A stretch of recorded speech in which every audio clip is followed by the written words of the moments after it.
Bonjour à tous.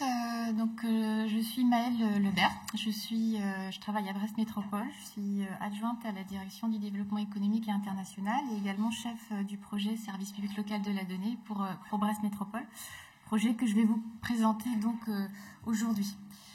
Je voulais commencer d'abord par un petit rappel sur comment on est arrivé à l'élaboration de la feuille de route que je vous présente aujourd'hui. C'est un projet qui a démarré en 2019 à la demande du directeur général de service pour creuser un petit peu l'opportunité de la création d'un service local de la donnée à Brest Métropole. Et donc on a d'abord commencé de manière assez classique par recruter des stagiaires de l'INED pour déblayer un petit peu le terrain, faire un état des lieux de la carte des données, la cartographie des données, que ce soit à Brest Métropole, Ville de Brest, mais également dans ce qu'on appelle nous la maison commune. La maison commune à Brest Métropole, ce sont les établissements publics locaux ou les SEM qui délivrent des services publics, donc gestion de l'eau, gestion des déchets, gestion des équipements métropolitains. Donc voilà, sur ce petit cercle déjà resserré. Nous avons en parallèle mené des séminaires de formation en direction générale à l'intention des cadres. Et puis nous avons constitué des ateliers d'élaboration de la feuille de route avec la création d'un comité technique. Manque de chance, je dirais, la feuille de route a été élaborée pour mi-mars 2020. Donc je ne vous cache pas qu'entre mars 2020 et novembre 2020, il y a eu un gros trou puisque ce n'était pas la priorité du moment pour la métropole. Ce qui nous amène donc en novembre 2020 avec la création d'un comité de pilotage qu'on a la chance d'être présidé par le maire-président. Il y a un investissement très fort de l'exécutif sur ce dossier, de même que celui du directeur général des services. Et puis donc la feuille de route qui a été validée en février dernier, donc c'est tout récent. Donc cette feuille de route, on a commencé par identifier les enjeux à créer un service public local de la donnée. Et on a identifié 5 grands types d'enjeux.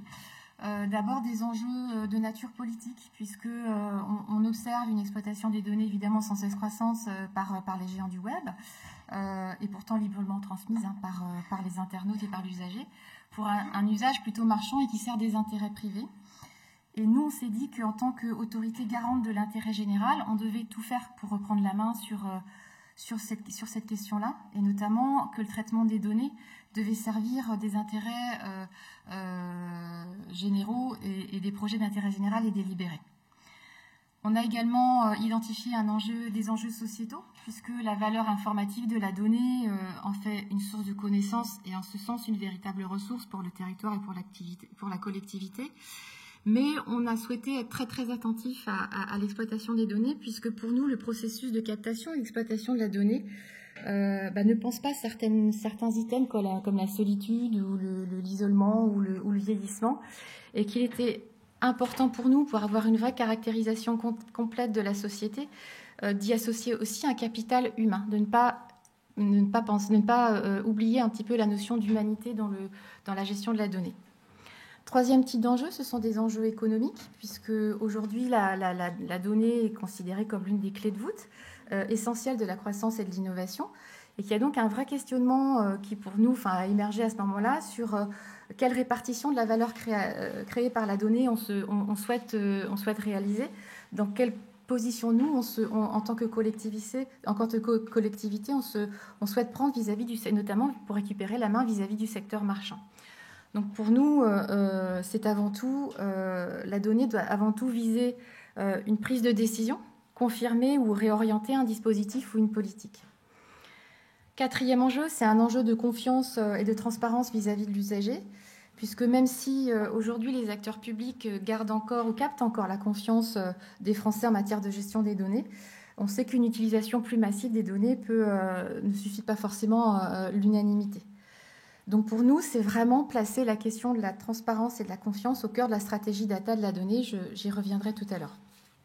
Enfin, cinquième type d'enjeu, ce sont des enjeux écologiques, puisque l'objectif, ce serait vraiment de faire converger transition numérique et transition écologique. Et c'est une opportunité pour les acteurs du numérique de devenir des piliers incontournables de l'économie de demain et qui soient sobres en ressources. Donc on est vraiment sur l'objectif de mobiliser le potentiel des données au service de la transition écologique. Et pour ça, c'est peut-être créer des bases de données d'intérêt général, c'est favoriser la coopération entre les collectivités, c'est développer une culture commune de la donnée. Une fois qu'on a dégagé ces enjeux, on a réfléchi aux priorités qu'on souhaitait se donner pour cette feuille de route, puisque on a un contexte sur le territoire d'expertise et de savoir-faire. Hein. Il y a des vraies expertises Brest Métropole et Pays de Brest, pour faire que ce projet soit porté par l'ensemble des acteurs du territoire. Et on a une ambition qui est de créer un véritable service public local de la donnée. Les priorités qu'on a identifiées, c'est d'abord la garantie qu'on va apporter aux citoyens. La garantie pour la protection des données personnelles, puisque la confiance de ce type de projet ne se pense pas uniquement dans son processus d'élaboration, mais c'est bien pendant toute la vie du service public local de la donnée qu'on doit montrer aux citoyens qu'il peut avoir confiance dans la façon dont on traite les données. Ça passe par quoi ? Au-delà d'un cadre éthique, c'est apporter des garanties par la sécurisation des données, donc prendre évidemment toutes les mesures techniques suffisantes pour maintenir disponibilité, intégrité, confidentialité et traçabilité des données, pour qu'on organise une veille permanente pour le respect du RGPD, bien évidemment, et pour le traitement des données à caractère personnel. Nous avons également un engagement pour travailler sur la transparence, sur l'utilisation des données. Donc ça passe par l'open data, bien évidemment, mais aussi ça passe par une information des usages algorithmiques qu'on va mettre en œuvre, et aussi par la nature et l'usage d'intérêt général qui en découle. C'est-à-dire, qu'est-ce qu'on va faire avec ces données ? On va vous le présenter. On souhaite vraiment être transparent. Et pour ce faire, on s'engage à aménager un dialogue permanent avec l'usager. Ça passe par de l'information, bien sûr. Ça passe aussi par de la médiation, par le biais de conférences régulières de sensibilisation à la donnée, par de la concertation. Donc, c'est créer les conditions d'une vigilance citoyenne accrue, voire peut-être un contrôle des actions que nous pourrons mener au sein même du futur service public local de la donnée à Brest Métropole. On a également une responsabilité vis-à-vis du citoyen pour tout ce qui concerne les données publiques, puisque ce sont des données qui sont donc générées par la mise en œuvre des services publics, et donc on peut avoir l'état civil, des aides sociales. Donc on doit garder la main sur la maîtrise des données. Ça, c'est une priorité, c'est garder la main, ne pas faire que ces données ne soient exploitées que par des géants du web ou des personnes privées qui en feraient un usage marchand. Donc comment ça va se passer ? On souhaite évidemment garder la souveraineté des données. Donc là, de manière assez classique, c'est pouvoir, si on doit faire de l'hébergement, avoir un hébergement dans un cloud souverain qui offre une protection maximale des données, notamment vis-à-vis du RGPD. Donc on est Europe, nationale, voire locale, à voir comment on va s'organiser. Ce sont des processus d'anonymisation robustes, donc développer des techniques pour traiter les données personnelles et rendre évidemment impossible toute identification. Et enfin, d'une manière générale, il nous semblait qu'il fallait placer la donnée comme un bien commun. C'est un commun. C'est donc une ressource qui doit être partagée, qui est gérée et maintenue de manière collective. Ce n'est pas l'apanage de Brest Métropole ou d'une autre collectivité. C'est bien un projet collectif qui est donc géré par une communauté. Donc ça veut dire établir des règles d'usage, ça veut dire pour la préserver, pour la pérenniser, tout en permettant aux fournisseurs de données et de pouvoir de leur donner le droit de les utiliser. Donc c'est vraiment des règles communes d'utilisation. On a identifié donc une deuxième priorité, c'est donc la donnée au service de l'intérêt général. Nous, on voit classiquement ces deux types d'usage des données. C'est d'abord la donnée comme socle de la ville intelligente, réaliser des économies, optimiser la gestion des ressources, diminuer les émissions carbone. C'est donc une donnée qui s'inscrit vraiment dans une logique de développement et de croissance durable. Et puis le deuxième axe, c'est la donnée au service de l'individu. C'est comprendre et anticiper les besoins et les aspirations de l'individu, de manière à pouvoir redéfinir une carte scolaire, par exemple, améliorer la prise en charge des allocataires du RSA, par exemple, proposer des services innovants et personnalisés. En fait, c'est faire de la prévention grâce à de la prédiction. En fait, nous, on envisage la donnée comme un appui au pilotage. On ne veut pas un pilotage par la donnée tous azimuts, c'est vraiment un appui au pilotage, un gros plus qui nous permettra de répondre au mieux aux besoins des usagers et donc, comme je le disais tout à l'heure, confirmer, ajuster ou réorienter un dispositif. C'est aussi donc pour nous se donner la main, les moyens de conserver la main sur la valeur créée par la donnée et garder donc la capacité à délivrer des prestations pointues au profit de l'intérêt général. Troisième priorité, c'est la notion de solidarité et de coopération territoriale.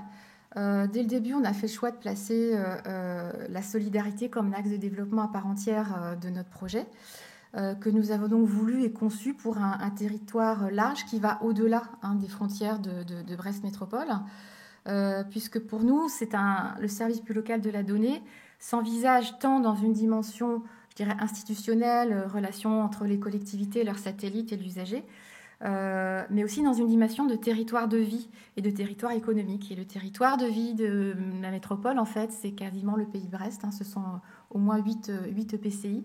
Donc pour nous, le service public local de la donnée n'a pas de sens à l'échelle de Brest Métropole, mais bien à l'échelle quasiment de l'Ouest breton. C'est l'axe qu'on s'est donné pour que ce SPLD, qu'on résume comme ça, soit un véritable outil d'attractivité et de développement économique et social pour le territoire. On ne se cache pas non plus que ce type de service nécessite des moyens nouveaux, collecte, organisation, valorisation de la donnée, toutes les technologies associées, big data, intelligence artificielle, ça demande des moyens assez importants que nous, Métropole de Brest, on n'est pas en capacité à assumer seul. Donc on a aussi la notion de mutualisation au service du territoire. On a un écosystème qui est plutôt riche, c'est une réalité, mais on a parfaitement conscience qu'on ne joue pas tout à fait dans la même cour que Nantes ou Rennes, par exemple, c'est très clair. Donc, et puis, il y a aussi la tradition à la métropole de Brest, d'être vraiment dans la volonté de mettre son propre développement au service des autres territoires. On le retrouve dans d'autres domaines, comme au sein du pôle métropolitain du Pays de Brest, mais aussi dans la collaboration, on peut avoir les autres institutions, comme le conseil départemental, ou encore via des ententes qu'on a tissées avec Morlaix et Lannion, ou encore avec Quimper Communauté. Juste un petit exemple de solidarité, de coopération territoriale. Lorsque la région Bretagne a élaboré son SRADET, nous avons, Ouest Breton, fait une contribution commune. Donc il y avait 22 EPCI qui ont fait une contribution commune pour le SRADET. Voilà, cet exemple un petit peu de collaboration et de solidarité sur le territoire. Donc comment ça se traduit c'est d'abord l'objectif de créer une dynamique territoriale très large autour de la circulation, de la diffusion, du partage et de l'utilisation des données publiques et des données d'intérêt général, donc au service de projets du territoire et des acteurs du territoire. À plus grande échelle, évidemment, puisque là, on se situe dans le territoire, on a des partenariats. Il y a la région Bretagne qui a une position très importante sur le territoire. Et notamment, là, on travaille avec la région Bretagne pour alimenter le hub de données régional qui est développé par le conseil régional. Il y a Rennes Métropole qui est également à son projet RUDI, donc avec lesquels nous sommes en contact. L'idée, c'est pas d'aller contre, c'est plutôt d'être forts ensemble sur des territoires et potentiellement des spécificités, mais d'avoir vraiment une Bretagne qui puisse, sur des territoires, avoir des expertises, des savoir-faire et être en complémentarité entre les institutions. Quatrième priorité, c'est la participation des citoyens, puisque, comme tout projet d'envergure, il y a une nécessité au préalable de définir une doctrine pour guider l'action de la collectivité. Et donc ici, il s'agit vraiment d'élaborer les bases éthiques qui devront faire consensus.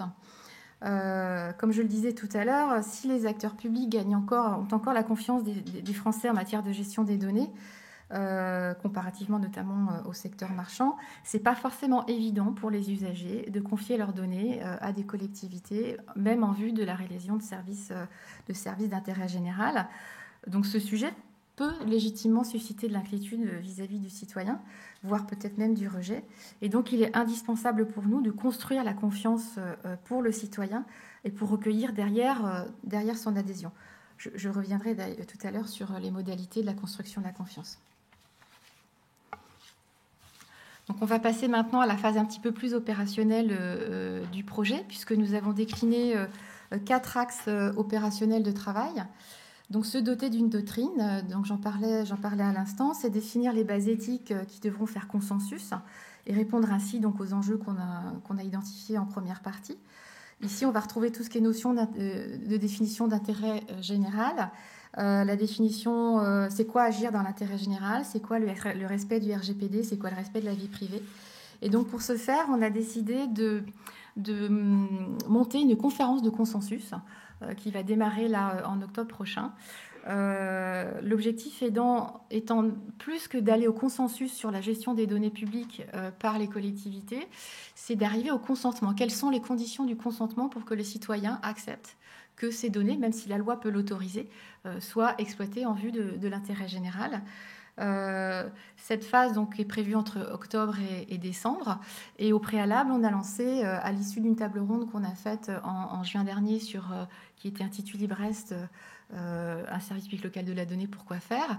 On a lancé donc une phase de participation Internet sur notre site participatif.fr sur la gestion de mes données m'intéresse, donc pour connaître un petit peu le niveau d'acceptabilité ou pas des citoyens sur la gestion des données. Et alors de manière assez... je dirais, attendu. On a assez peu de farouchement pour ou de farouchement contre. On a plutôt des gens qui sont dans l'interrogative, savoir vraiment comment ça se passe et à quoi ça va servir. Donc on est vraiment dans une logique là, de médiation, d'information et d'explication. Deuxième axe, c'est définir une gouvernance.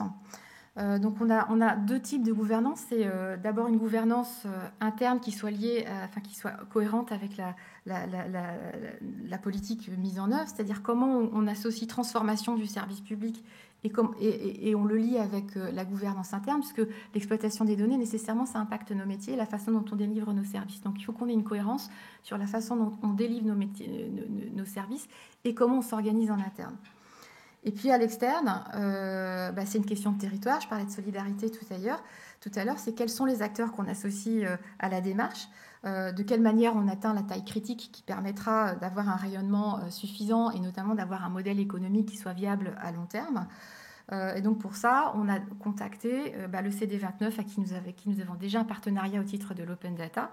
Nous travaillons avec Morlaix, Lannion, Trégor dans le cadre de nos ententes et Quimper Communauté. Et nous souhaitons aussi travailler avec les acteurs du territoire. On est en train de prendre petit à petit contact avec eux.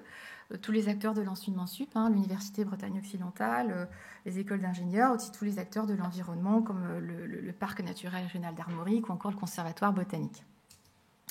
Et puis, quelle place on donne aux citoyens dans la gouvernance? C'est une question à laquelle nous n'avons pas répondu. On souhaiterait bien évidemment que le citoyen soit associé in fine à la gouvernance. Maintenant, on voit comment se passe la conférence de consensus. Si ça se passe bien, pourquoi pas les associer à des cas d'usage et puis derrière, qu'il y ait une représentation citoyenne au sein du service public local de la donnée. Troisième axe, c'est la question du management, d'une stratégie de management de la donnée et de diffusion des compétences. C'est plus tourné à l'interne, mais il nous semble important qu'on puisse identifier les compétences internes en matière de gestion et d'exploitation des données. Identifier les expertises, comment on les priorise, comment on capitalise sur toutes les connaissances qu'on a déjà et comment on organise la montée en compétences à l'interne. Et on s'est dit que ce serait bien d'avoir une fonction data officielle, donc il peut y avoir un chief data officer, pourquoi pas, mais aussi que ça puisse essaimer dans toutes les organisations, dans toutes les directions ou dans tous les services de la collectivité par un référent data qui serait chargé de s'assurer que les données qui sont transmises au service public local de la donnée soient conformes donc en matière de format, qu'elles puissent être exploitables derrière. Donc on travaille évidemment avec notre direction des ressources humaines à identifier et à faire émerger cette fonction data. Le quatrième axe, c'est la structure en elle-même. C'est comment on voit ce tiers de confiance ou cet acteur de confiance qui donc opérera pour nous des opérations de sécurité juridique, d'authentification, de transmission et de stockage des données, et notamment donc faciliter la circulation de la donnée pour garantir traçabilité, suivi et qualité de la donnée. Pour nous, il était évident que ce service public local de la donnée sur le territoire brestois soit une structure dépositaire d'une mission de service public bien identifiée. Ça, c'est un préalable. Et on a commencé à imaginer quel type de service cette structure pourrait délivrer. Et d'abord, dans quel cadre elle doit travailler.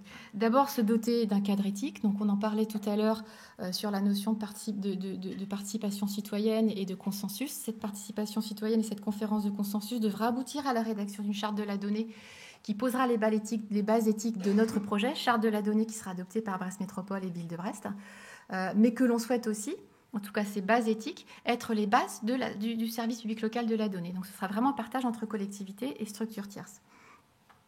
Donc, charte déontologique, éthique, règles communes, je le disais tout à l'heure, notamment comme la donnée comme un bien commun, applicable à l'ensemble des membres, garant juridique, veille au respect du RGPD. C'est aussi un cadre de confiance, ce tiers de confiance ou cet acteur de confiance, avec plusieurs types de contrôle. Donc, les citoyens se posaient la question, mais c'est un souhait, est-ce que ce sera une réalité? On verra en avançant. Des experts, publics, privés, est-ce qu'une gouvernance pluraliste? Des partenaires reconnus, c'est-à-dire qu'au-delà des acteurs du territoire, est-ce que la CNIL ou l'ANSSI pourrait être présente sur cette structure? Ce serait en tout cas une garantie pour nous. Et qui, évidemment, en produisant un rapport d'activité régulier, ça c'est un petit peu le service minimum, je dirais.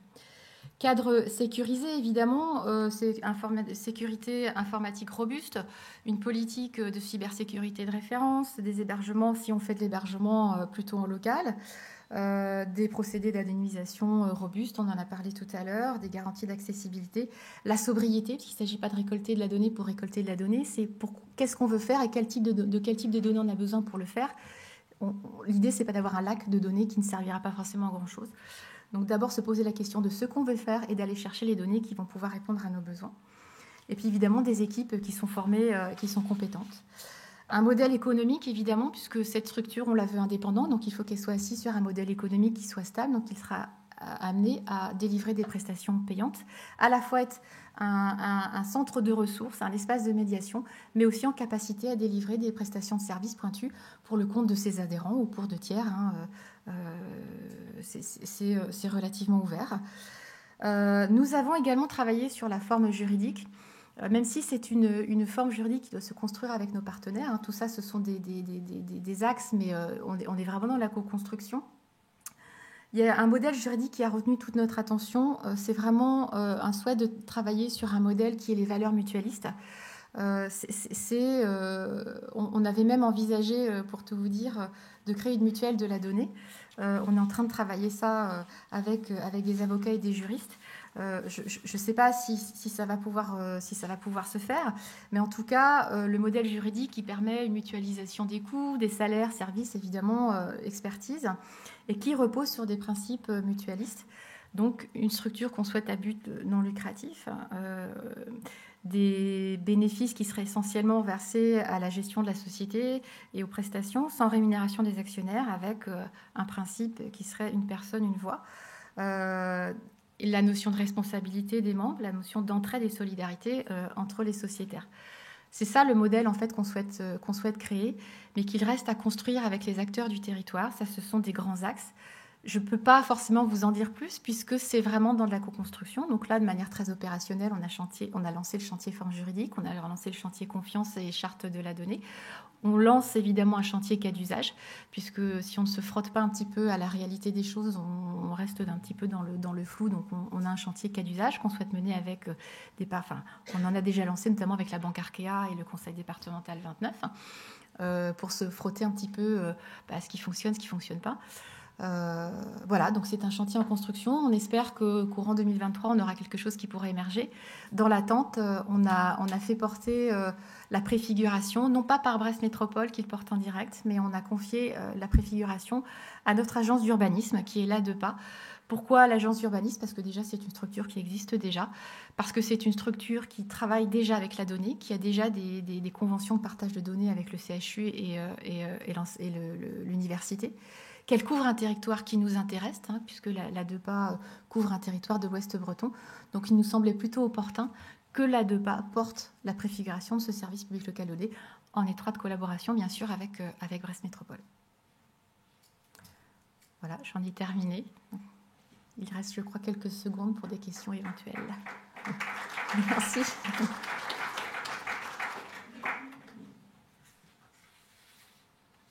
Merci à vous et je vous souhaite une très bonne journée.